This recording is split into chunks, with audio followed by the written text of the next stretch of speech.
Ils se disent victimes de harcèlement de la part de l'assurance maladie. Les médecins généralistes du syndicat MG France dénoncent les procédures de contrôle de prescription des arrêts maladie. Objet de la grogne notamment l'envoi d'un courrier qui comptabilise le nombre d'arrêts prescrits. En Auvergne-Rhône-Alpes, un quart des praticiens ont reçu cette lettre. Vanessa Fize, Hugo Chaplon. Fabien Ruot n'a toujours pas digéré le courrier envoyé par l'assurance maladie.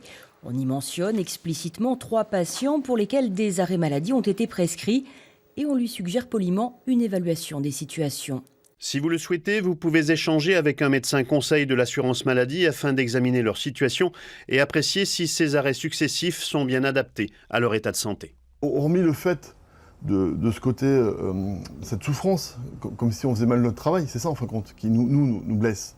Mais à la fin, celui qui risque d'être sanctionné, si on fait pas front, si on n'est pas en face, à la fin, si on baisse les bras et qu'on dit oh, j'ai dépassé mon quota, monsieur untel, vous êtes trop lourd, vous avez une longue maladie, 6 mois d'arrêt, ça fait 180 jours, je dépasse mon quota, je vous prends pas quoi.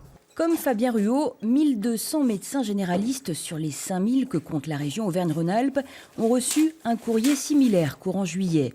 Pour le syndicat MG France, c'est inacceptable. Il dénonce une forme de harcèlement des praticiens déjà soumis à de nombreux contrôles.